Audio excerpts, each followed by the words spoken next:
Hello, Envision community. My name is Olivia, and welcome to this April monthly release chat. We are excited to be hosting this chat using our new live topics feature, which is now available in this April release. So today we will highlight some of the functionality of the live topics feature and also talk about what else is included in this April release. So to participate today, please feel free to use the chat feature in the Live Topics application to both chat with us and others that are joining live. And also, most importantly, use the same chat feature to ask your questions. Based on the settings for this specific event, you can ask your questions there in the chat, and we will move them over to the main question area when we're ready to answer. So for now, I'll turn it over to Charles, and we can start talking about the April release. Great, thank you. So yeah, like you said, the biggest thing, I guess, in the April release would be live topics. And we've been talking about this for a couple of months and it's finally out and ready to go. So people on our platform with the appropriate packages can now access live topics. Like I said, we've talked about it quite a few times, but I want, live topics sort of came to being because we had clients asking us about, they want to host like live Q&As and stuff like that. And that's what live topics is. But we also want to differentiate ourselves from social media, because social media is very much about right here, right now. But what happened yesterday on social media is irrelevant. And you can technically scroll back, but that's not the point of social media. What we do as a community platform is we allow conversations to go on and people to continually engage. And that's why Live Topics has this feature that after the event is over, the questions, answers, or even a video, if you're using a video, gets converted into a regular forum topic so people can engage with it after the fact, or if they weren't able to make the live webinar and weren't able to comment or something like that, they can join in, and it's searchable, and it's good for SEO. There's so many reasons. That's a great thing. So that's one of the key features of live topics is the ability to preserve the event and turn it into an ongoing conversation, where other platforms, like you do like a YouTube live or whatever, they have a chat room and they can answer questions. They have those similar features, but once it's over, it's kind of done. You can't go back and interact with that. You can't do much with it. And everything, of course, it's on their platform. It's not on your site. You don't own that. You don't have that control. So super excited about that. And of course, we plan to add more capabilities and features to Live Topics. So we're really actually, it was just yesterday, I think, the day before. Yeah. We actually released it. So if you have one of our cloud platform plans, you can use it now, give it a try. It's new. We are releasing as a beta to begin with because it is so new. But we'd love your feedback because we have lots of things we want to add to it, but we kind of want to see how people use it and the creative ways people engage. Right. Yeah, please feel free to let us know in our community how you are using it or how you're trying it, what's working, what's not working, any feedback that you have, because we will, have additional versions of live topics for sure. So we're excited to hear from you guys about it. Yep. And of course, the best demo I can give you is right now you're using it. Yeah. If you're here in the live topic now, if you're here in this webinar right now, you're viewing it through live topic, people are chatting, asking questions, things like that. And if you're not viewing this live, then you get to see the demo of how it gets converted to a talk. So either way, that's the whole point here is whether you're there live or you're not, you still get to experience it and engage and participate in the conversation. Yep. Right. So feel free to ask any questions that you guys have. We'll switch those over to the question area. We can mark the time in the video that we answer the questions. All those fun things are capable within the Live Topics feature. So we're excited. You guys will get to see that in action. Feel free to check it out on your community, and thanks for joining today. Yep. Charles, do you want to move on to the gallery events and club improvements? Sure. Yeah, these are all things based on client feedback. Small changes, but we like to do small changes frequently because that adds up, very quickly over time. So the first thing in gallery, we just a few months ago released a pretty large update to gallery. And of course, people gave us feedback, as expected. We actually, whenever we do a larger update, we always schedule on our calendar. We call it a V2 pass, where we schedule some time in our calendar because there's going to be things overlooked, or people are going to have good ideas or like some improvements. So we put them there. So for gallery, we do some changes to some interface changes where you can control the dashboard and stuff like that. We have a whole new homepage view that we implemented, and people really liked it, but they had some ideas to make it better. So we introduced some settings so you can control that better. Yep. And one of the clubs improvements that we have, the Marcus Solved option. Yeah. So first of all, clubs in general is a super, super popular feature. And it's interesting for me because I talk to a lot of clients that sort of do consulting advice and idea sharing with clients. The really, really interesting way people use the clubs platform. And it's really kind of fun to see that. And one thing came up recently from a client. They were the solved feature was not available in the discussions parts inside clubs like it is on the global forums, and they were using clubs as kind of like product sections.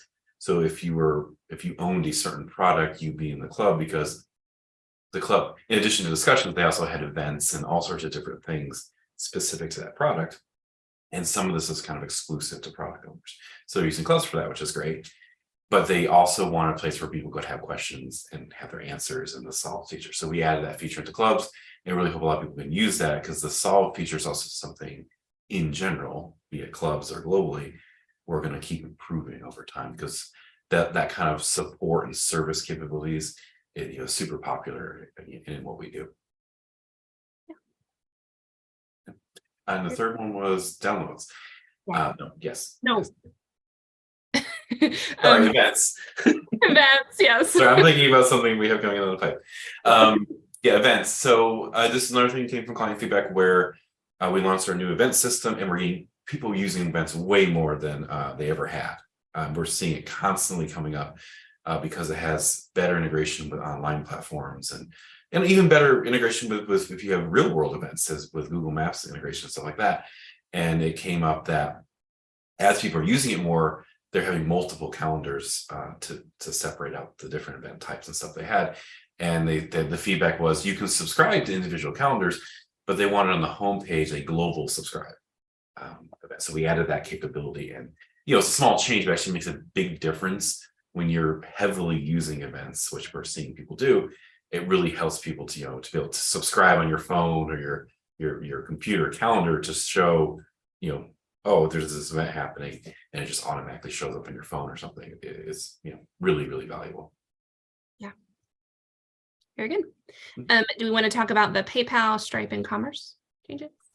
Yeah, so this is one, it's not something you really, there's no visible changes, but we did a technology update. We upgraded the versions of the APIs we use for PayPal and Stripe and in Commerce, and Maximize as well in Commerce. So most of the time, you're not going to really see anything changes. There are a few things you might want to check, make sure your keys are up to date and stuff like that. But it's mostly just making sure we're using the latest capabilities that PayPal and Stripe and such are using, which is, it allows you to make sure you're taking advantage of their latest products and services, which is great. And also, for security and compliance and stuff like that, we try to keep that update. Again, most of the time, not a big deal, but do test that, and please let us know if you do have any problems, because that's, we consider like a high priority issue, because we're dealing with money, obviously. So any of those kind of issues, we jump on really quick. Awesome. Very good. Do we want to talk about anything for live topics? I know we do have more streaming options planned for the future. That was kind of a frequently asked question. Anything else that we know is coming up, or we want to talk about any of that?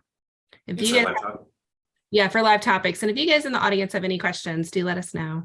Yeah. So, I don't know where to start. Yeah, there's so many ideas for live topics. We were getting live feedback. There's some basic stuff, like people want to have reactions and stuff, and like liking people's posts and things like that, for sure. We're going to add a lot of those kind of things, but some other bigger things like the chat. Right now, the chat log is not converted into the live topic, and we want to be able to do that so people can see that kind of stuff. And so those kind of features, and of course we're also adding more streaming platforms as well. So we're going to have a lot more. Right now we just have YouTube in there because you can do the timestamp thing, which I'm sure you're doing as we're talking, to mark when a question is answered in the video, so people don't have to sit here and listen to me talk for half an hour if they only care about one question. But I would really recommend you listening to me, because I'm really interesting. Yes, the most interesting. Fascinating, yeah. So, but we're gonna add more, like Vimeo and some other ones as well. Not all of them support the timestamping thing. easily through their APIs and stuff. But even if they don't support, we're still going to add support for those videos. So if you do have a need for that kind of stuff as well. So Yeah. definitely add more screening providers. That's a pretty big priority. Yeah, I'm loving the commentary in chat about wishing we could react. Oh, are they? Lovely comments, and then also unfortunately, I'm not, because I'm talking love to Charles. right now. Yeah, but definitely reactions. The reactions would be nice. Because it's funny, we always kind of planned to add reactions. It was kind of like, yeah, we'll get to that in a future release.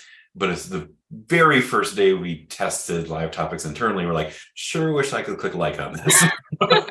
Yeah, we did. It ended up being a little harder than we thought for round one, but it is on the list. So yeah. But any other requests you guys have, let us know, because we are excited to keep building out this feature. So yep. All righty. Anything else we want to cover, or do we want to just continue our chat in the converted topic?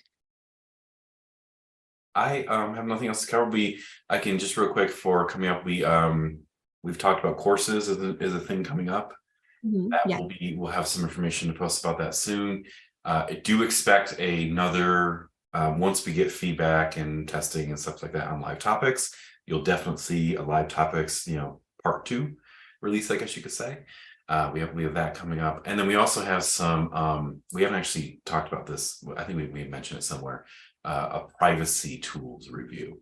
So better tools around cookie management and tools, for if people want to download their personal information, a better process to manage that. Some things like that coming into play. And that'll be kind of on the stages, as you want to do everything at once, we'll never get it out. So that'll be so we'll be talking about that pretty soon. And of course we have our next big release. We've been kind of hinting at version 5. We are working on that. Not ready to do any details or anything like that just yet, but that is behind the scenes happening. So we're not resting. We're doing stuff, keeping things moving, and there's a lot of, again, I'm not ready to talk too much about version 5. A lot of things people are bringing up in feature suggestions and stuff like that are definitely gonna see resolution in version 5. That's the most I'll probably say right now. Yeah, awesome. So we do have a couple questions. I guess everybody's thinking and getting those to us now, which is perfect. So Randy has a question. PWAs was recently added to the release. Can you talk about that at all?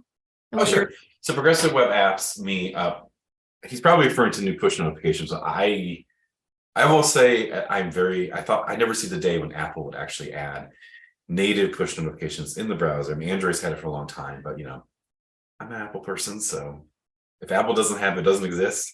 But they finally added it in the last version of iOS, and we immediately added it to the platform. So the way it works is, the way it has to work in Apple is the user has to add it to their home screen, which then shows as an icon, almost like an app would on your phone. And then once they do that, then they can go in it acts like an app on their phone. That's hence PW means progressive web app, where it's on the web, but it acts more like an app on the phone. And then the beautiful thing about this, if you go in there, go to your notification settings, you can enable push notifications, and then you get notifications on your phone. We posted a blog entry about this. I'd recommend you reading. But I find me personally, since I've enabled it, I find myself visiting our own community, which I always visit anyway, but even more often, because someone will send me a PM or something, and I can be sitting on the couch watching TV, and I type out a response. Whether that's healthy or not is a whole other conversation.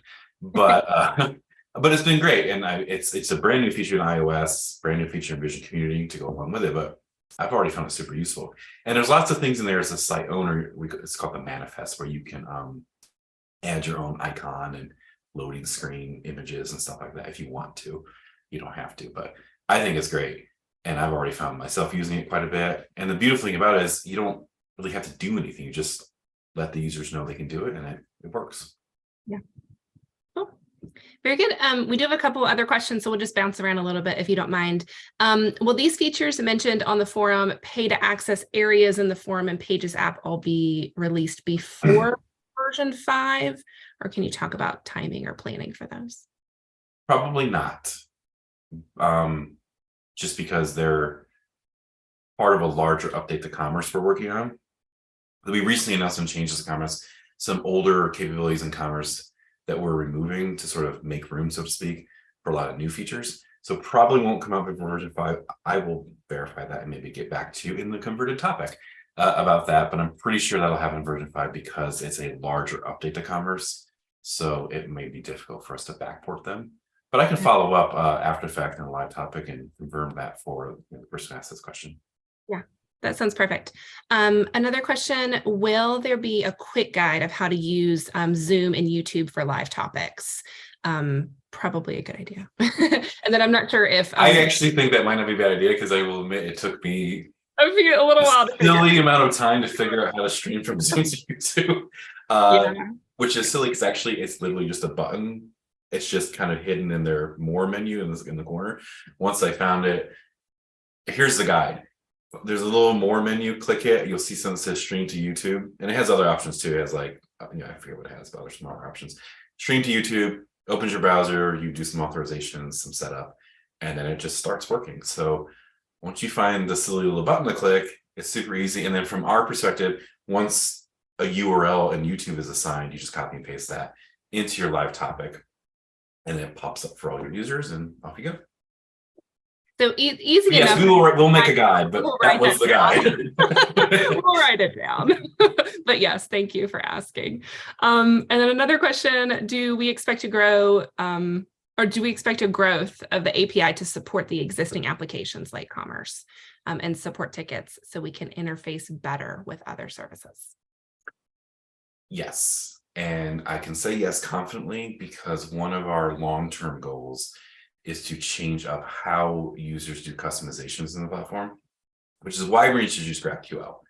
And GraphQL is, the REST API is great, it's very powerful, but GraphQL is way more flexible because you can get very specific in querying data or altering data more finely grained in GraphQL. And as that evolves, one of our goals is basically anything in the system can be done via GraphQL or REST, as the case may be, API call.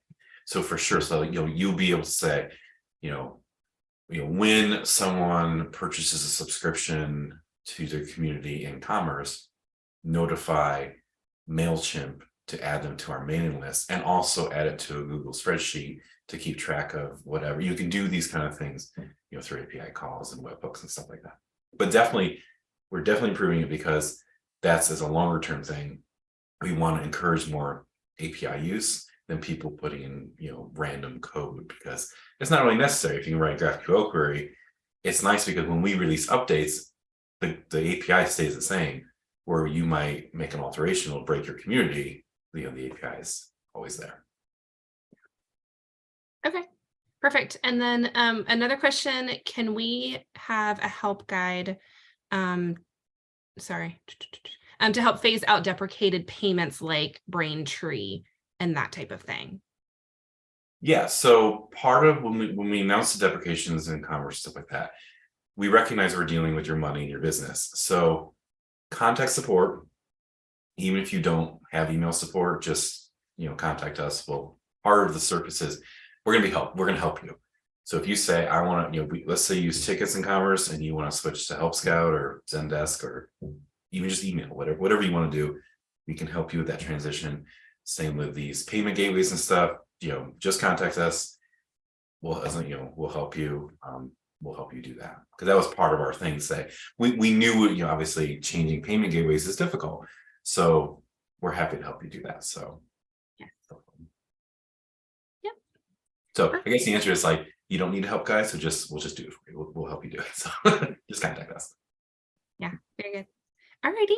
Well, if you guys have any other questions or anything else you guys want to talk about, let's do that in the converted topic. We'll follow up on a few things as well. So thanks you everybody for watching. And just a few reminders, you guys can catch additional classes, chats, webinars, these types of events. Those are listed on our events application, so you can catch up on those there. Actually, I think I forgot to mention statistics is an improvement coming out soon. Yeah. So I was just going to say the webinar planned next. Yeah, the big statistics improvements are in the works for reporting and stuff like that. So yeah, so we'll talk about what we have currently and then what is planned next. So that'll be the subject for the next webinar. So join us if you can. We would love that.